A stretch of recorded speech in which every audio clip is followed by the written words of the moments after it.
morning, Andre here from Peak Motorcycles.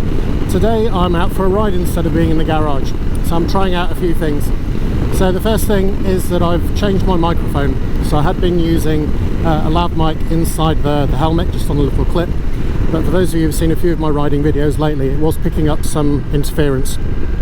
I've switched from using a GoPro Hero 4 to a GoPro Hero 7 with the audio adapter, and despite charging an arm and a leg for it, the mic I was using just perfectly fine with the 4 really didn't get on with wind noise with the 7.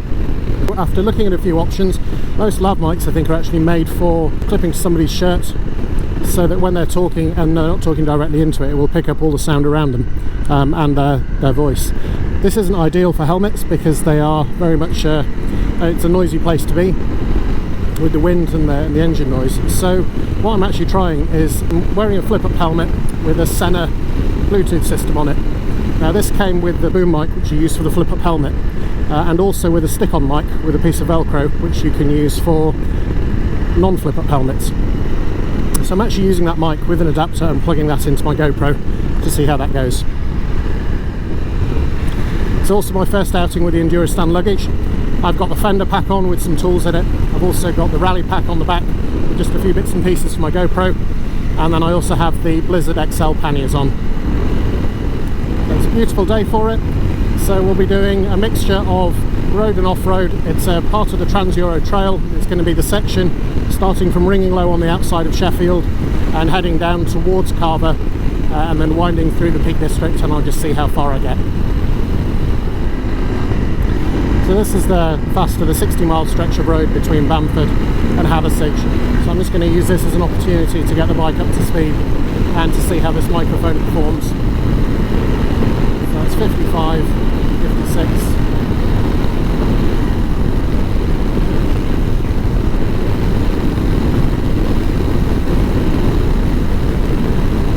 So that's 60 miles an hour. It does feel quite noisy inside the helmet.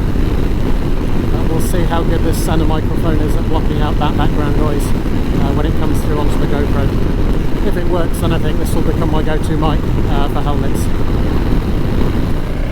So this is the first part of the Trans-Euro Trail I'm doing today. So this is starting from Ringinglow out on the west side of Sheffield. This is called the Houndkirk Road, or the Houndkirk Road. I believe it's an old Roman road.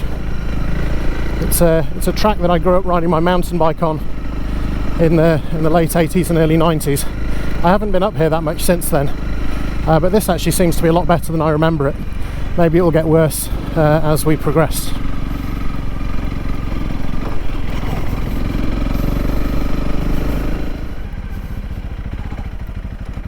Oh. No, you're right. Thank you very much indeed. Thank you.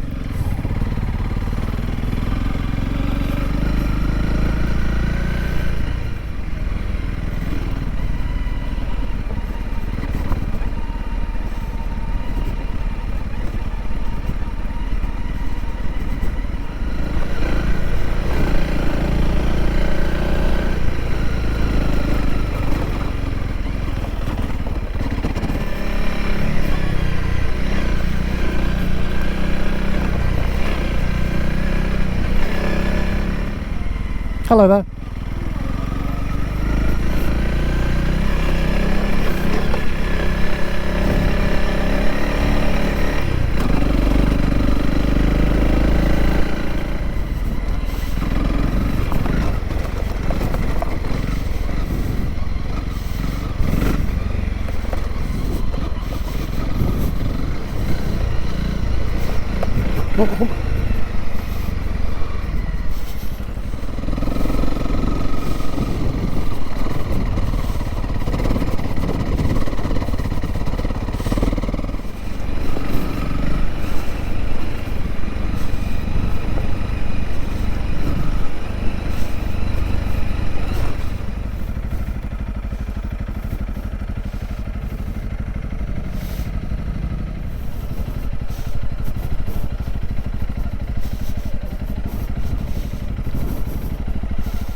All good. That was probably the most technical thing I've ever done with this head.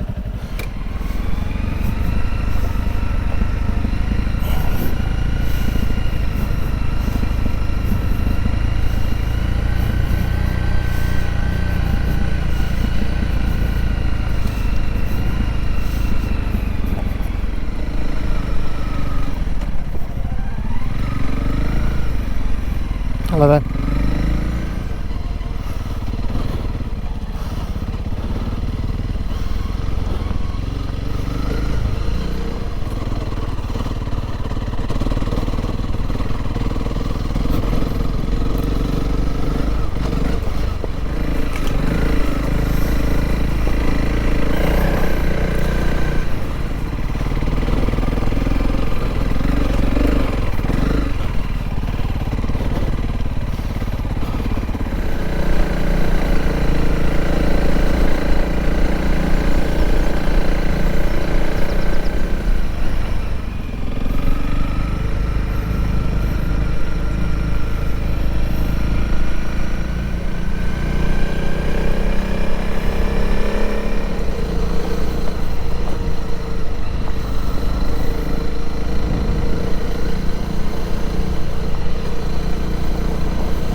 So it's been a great day out riding the Trans-Euro trail. I'm just heading home now, so I thought I'd give you a few of my thoughts about the trails that I've ridden on. So for the most part, the suspension on the bike has been okay. I know it's definitely its weak point. I have managed to bottom it out a few times, particularly on this road, just hitting a few of these smaller rocks.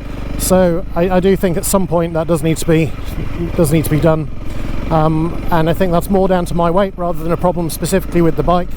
And I think I also need to do the fork as well as the rear suspension. The Enduristan luggage has been great. My water bottle next to the exhaust did not get hot at all, which is nice. I could always have put it on the other side if it did. There's a few little bits. The Fender Pack doesn't really work on the rally, unfortunately, and I think that's mainly because how it's clipped on. It doesn't go into the narrow bit of the front mudguard. It's two on the narrow bit. Thank you very much. It's excellent service, thank you.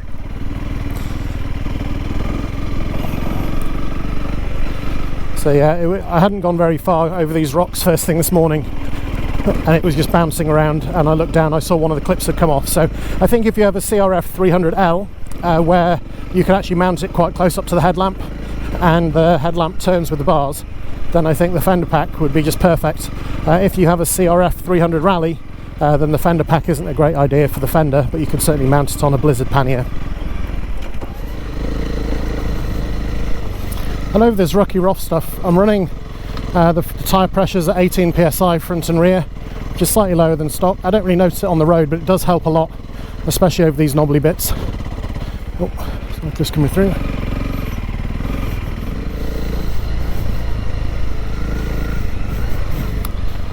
Yeah, so it's over these berms in the trail where I'm feeling that particularly at the front, the suspension is getting quite close to bottoming out. I have hit it a couple of times, which is not ideal, but no damage so far.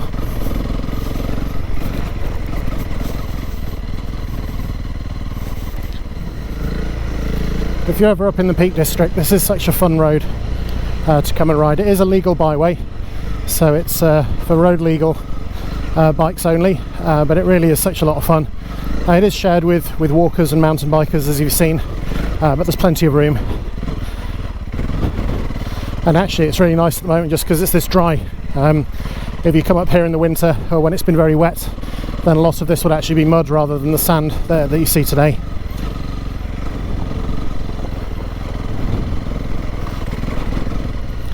And just amazing views from the top.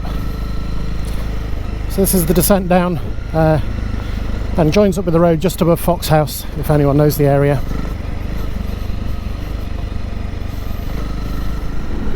I'm now back in Edale. It's been a really fun day. I think I've been riding for about 5 hours, so it was a good test to see what the seat was like. It doesn't feel too bad. I've been standing up for some of it, but not all of it. And I had heard some people complain that the seat was too hard. I actually don't think it's that bad. I guess each to their own, and maybe over time I'll find that it's a problem. But yeah, everything on the bike that's still stock has been just fine. Yeah, the suspension could have done with not bottoming out quite so much. But that's me rather than the bike. And actually for the trails that I was doing, it was perfectly adequate. Yeah, just a really, really fun day. So I'm almost home now, so I'll give you my final comments and then I'm done. So I'm back after my day out. It's been a really fun day of riding. It's been mostly Trans-Euro trail, which has been some longer sections off-road, interspersed with a few road runs in between. Thanks to Richard for coming along on his CRF 300L. And waiting for me as we worked our way around. Yeah, so a few things I just want to talk through on the bike. So the first thing is that the Blizzard panniers, I've had them with about 10 kilos worth of gear in them on both sides. Didn't really notice that they were there. Didn't really slow me down or have me doing anything different. The water bottle underneath didn't get warm. There's a bit of heat on the outside of the nylon, but certainly nothing that would ever melt. I wasn't sure how these straps would do being this close to the exhaust, but actually I've literally just stopped. And the heat shield is very cold, so I don't think that's going to be a problem. No problems with the tail tidy, that's just stayed where it is.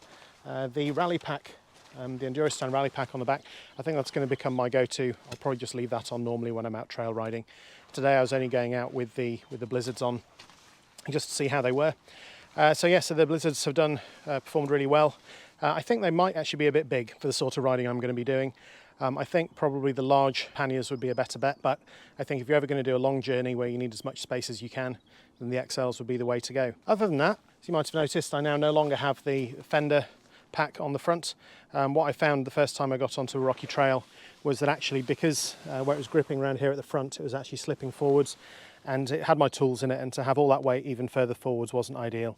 So I think if you have a rally, then the Fender Pack is not for you. I think if you have a CRF 300L, then it is. The rally pack will actually fit on the underside of the panniers, so I will get some use out of it from in there. But yeah, otherwise, that is kind of it. That is my ride out on the Trans-Euro Trail today on my Honda CRF 300 Rally. I hope this video has been interesting. If it has, please like and subscribe, and I will see you next time.